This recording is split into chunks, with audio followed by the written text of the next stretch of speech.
And I'm Todd, and we're with Drops of Lice, and thank you for joining us here today. And Todd is my husband, and he is going to show us how to make a delicious recipe that will work well with all your holiday gatherings. Okay, well with that we'll get started. The recipe that I'm going to be sharing today, it's a recipe it's a dish that you see at almost every holiday gathering you go to, but this has got a couple twists to it that's going to make it really extra special. And when you take this and people eat it, everyone there is going to be asking you for the recipe. Okay, so the classic dish that we're talking about is meatballs, but this is really uniquely different, so hang with us as we go through it. We're going to get started. We're going to be using a crock pot because I like to do things as simple and quick and easy as possible, and crock pot is one of my best friends, so we're going to start with that. And the first ingredient we're going to put in is going to be the meatballs. So if my lovely assistant will handle the meatballs. Thank you.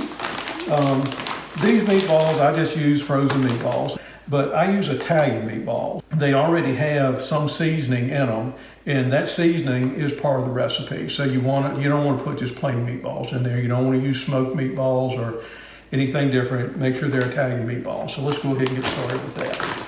And like I said, there are going to be a couple of unique ingredients. There's one ingredient that I'm going to put in at the very end. That's the secret ingredient. Now the recipe for this dish is going to be below, so you can look down and get the recipe.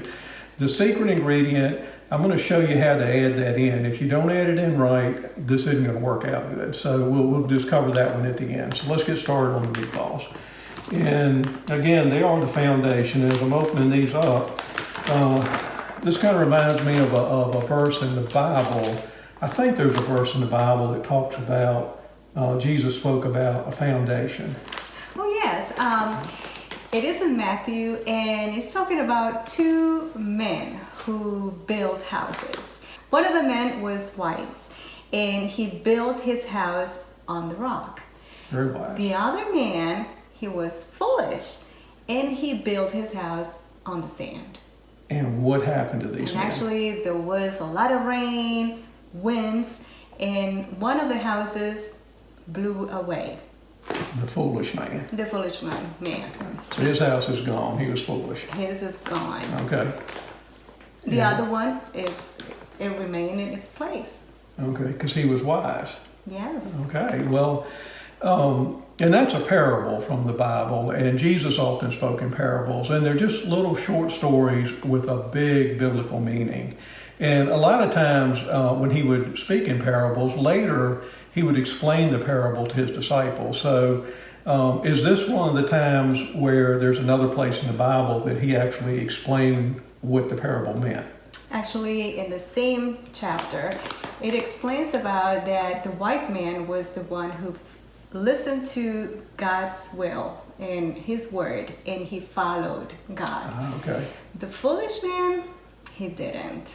He didn't. So what happened was the wise man, he ended up spending eternity with God.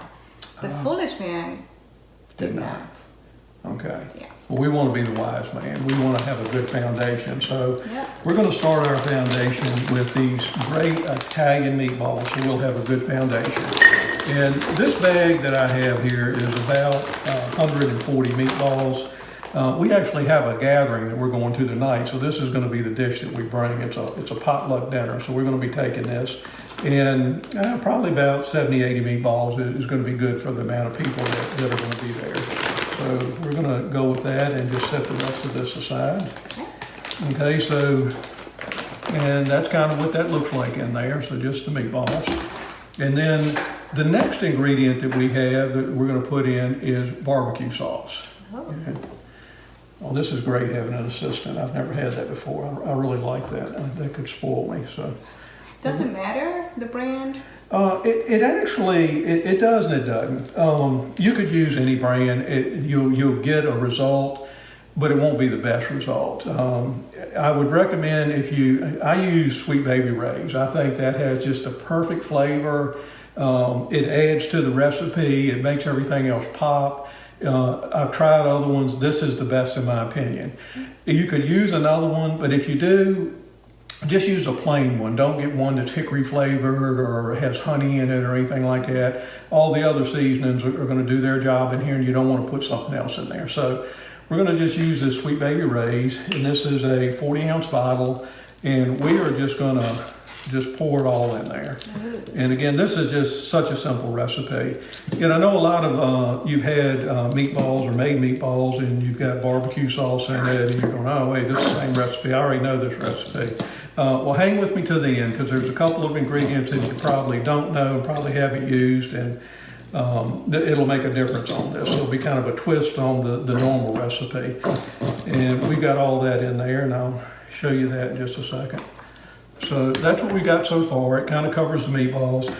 Okay, so the next ingredient is going to be grape jelly. So I don't really have a preference on the brand. I have a spoon of jelly. This is Smucker's. I've used a lot of other brands. It works well, and we're just going to take 2 large tablespoonfuls and drop that in there. Okay, and that is the jelly. And again, I'm sure a lot of you have had recipes that have barbecue sauce and jelly in them. And that's kind of something you see in a lot of meatball recipes. All right, now we're going to go to an ingredient that's probably a little different than what you've been using. If you could hand me the cranberries. Cranberries. And what I have here is a bag of just whole, fresh cranberries. You can get them at most grocery stores in the produce section. If you're making this for the holidays, I would get these sooner than later, because they're going to run out of these and you're not going to be able to find them. Wait a minute, do they have to be fresh? Because I have seen recipes where they just add the cranberry sauce. What a great question. Yes, I strongly recommend using a bag of fresh cranberries, and here's the reason why. There's nothing here but just whole cranberries. The recipe itself, you've got all the seasonings. You got the Italian seasonings. You put the barbecue sauce in there. That's got some sweetener, and that kind of makes it tangy. Then you put the grape jelly. That adds a little more sweetness to it. This bag of cranberries is going to add a little bit of tartness. It's going to kind of offset that and just really kind of pull everything together. And if you use cranberry sauce, that's processed. It's got high fructose corn syrup. It's got other sweeteners in it. So you're dumping another load of sugar in on top of it. It will completely change the recipe. That's not what you're looking for. So you want to use the whole cranberries. And take one of these out. These are very hard. Looks like why in the world would you want that in a meatball recipe? But just trust me, do it. Pour the whole bag in. And that's what it looks like right there. You kind of got everything in there. As this cooks, as everything starts to come together, the meatballs thaw out, the moisture from that goes in, mixes with the jelly and the barbecue sauce. These cranberries are going to cook down. They're going to become very soft, and they're going to add their tanginess to it. And then we have that one secret ingredient we're going to put at the end that's just going to completely pull all this together and make it absolutely delicious. Another feature is these will be really soft, and they'll just add like a holiday feel to the whole recipe. When you open it up, you have the meatballs and the cranberries there, and they actually do taste really good also. Mm-hmm. And sometimes, if you're serving them to someone and you want to have a little plate, put a little bit of greenery on there, and you have the meatballs and you have the cranberries on there, it is very festive looking. So, all right, at this point, the next step basically is to plug this in. It's going to need to go for about 4 hours, and I usually do that kind of on low heat. And about 2 hours into it, we're going to come in and stir it, make sure everything's okay, see how it's doing, and then we're going to get to a point as we go along where we can add that last secret ingredient in. So what do you say we plug this in and see what we got? Let's do it. All right, we'll be back. Okay, we're back, and time to see how good the recipe's doing. We're at the 2 hour mark, and Judy, you want to give me the spoon? Yes. Okay. And I started it at the 1 hour mark. What do you think? They look really good. Oh my goodness. So I started at the 1 hour mark just to kind of get things going a little bit, and you can kind of see the cranberries there. Not sure how good you can see it, but they're still kind of whole and tender looking or hard looking on the top. But as we stir it and kind of move things around, it smells really good. You can see that some of the cranberries are starting to break down right here, so those are getting to where they need to be. Now what about the secret ingredient? Well, we're going to let it cook because it needs to cook for about 4 hours, so we're going to let it cook about another 30 minutes or so. Let things kind of simmer together a little bit better and see, make sure everything's thawed out like it's supposed to be. And at this point, you may want to cut your heat back a little bit, kind of, cut it to a lower setting, and don't just let it simmer, kind of a medium setting. And you're watching the cranberries to make sure they cook down and get tender. So probably about another half hour, we're going to add the secret ingredient. So we'll get back with you in about a half hour and see where we're at then. Okay, we're back. We're at the 2.5 hour mark, and we're going to open it up and stir it again. And this is what we got. This is what it's looking like in here. So looking really good. Really good. Smells really good when you pull the top off. Be careful when you pull the top off. There's a lot of steam in there that's going to come out. You don't want to let it burn you. So we're going to kind of move everything around in here. And now is a good time. The meatballs are already pre-cooked, so they've all defrosted and everything's kind of melted together and warmed up. Still cooking down the cranberries. And this is a really cool time because we're going to take one of these guys out. All right. And we're going to set it on a plate. That's kind of what it looks like now. See the cranberries kind of breaking down. And we're going to take a toothpick. It's looking good. It's smelling good. Okay, you want to give it a try? This Really is really good. What do you think? Delicious. But you know what? It's missing something. You think? The secret ingredient. The secret ingredient. Okay, let's put the secret ingredient in and see what we got here. And that secret ingredient is cayenne pepper. Okay, this is important. This is the pepper you want to use. There's a lot of different things you can use. Some people use chili powder. That's not going to give you the right flavor. Black pepper, white pepper, red pepper, crushed red pepper flakes, none of those. You got to use the cayenne pepper. And you want to be very sparing with it. So you're just going to put a little bit in. And the thing is, if you put too much in, you can't take it back out. So we're going to do this, just sprinkle a little bit in here. And just kind of, like I said, be sparing with it. I'm gonna stir it again.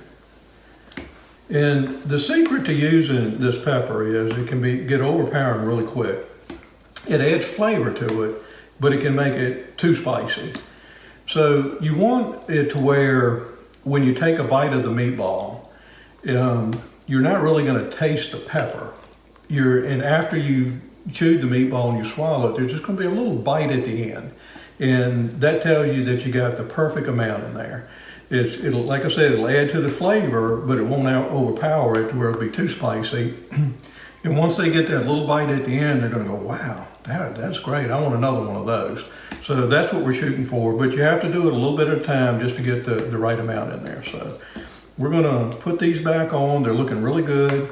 We're going to put them back. Put the cover back on and let this go for about another 15-20 minutes, and then we're going to recheck it. Great. Okay, we're back again. We put the pepper in. It's time for hopefully the final taste test. Let me stir it a little bit more and I'll get another one out and see what we got here. It's really good, but I think it still needs more cayenne pepper. I think it's really perfect. I don't think it does. I think it needs a little bit more. Wow. Well, there's only one way to settle a disagreement of this magnitude when you're in a marriage. Rock, paper, scissors. All right, I'll take the challenge. Okay. 1, 2, 3. Yeah! I got this. Okay, well, cayenne pepper. Wow. You sure? Mm-hmm. How much? I would say like that. Like that? Yep. Okay. All right. It's a spicy meatball. I hope she's right. It's worthwhile. Okay. All right. Try it in 15 minutes and hope for the best. All right. We're back again. This should be the final test. Find out whether rock, papers, and scissors helped us or hurt us on this. And just really be careful because at this point, everything is very, very hot. And you can see in here that most of the cranberries have already dissolved or they've kind of cooked down. They're soft and tender. And we're just going to pull one out of here. Oh, wow. I hate to admit it, but you were right. That is absolutely perfect. She's got that little bite right at the end. It's absolutely perfect. What do you think? Oh, I think it's delicious. Delicious. I think so too. Well, we started off with a good foundation. We added a lot of other good things, other ingredients in it, and we came up with a really good result. And just like Judy was talking about earlier with the Bible verse that she shared, if you start off with a really good foundation, which would be Jesus Christ, and you follow his words and you follow his teachings, he'll add a lot of good things to your life. And in the end, you'll have a really good result. You'll get to spend eternity in heaven with God. And now you have a delicious new dish that you can prepare for all your upcoming holiday events. And if you like the video, make sure you hit the like button. And if you do make this dish, if you want to give it a try, just put a note in the comment section and let us know how it went for you. Or if you're making it and you got some questions, just put something in there and we'll help you walk through it. And really, if you change some of the ingredients, you want to try to kind of try something different, let us know how that worked out for you. And feel free to share. Yep. If you want to share the video, that would be wonderful. Share the recipe, feel free to do that. And if you like the video, make sure you hit the subscribe button. We've got a lot of interesting topics and events that we're going to be doing videos on, and as always, we'll be sharing a little bit of the gospel with it, a few chapters out of the Bible, just blending that in with everyday life. That's it. That's it. See you later. See you next time.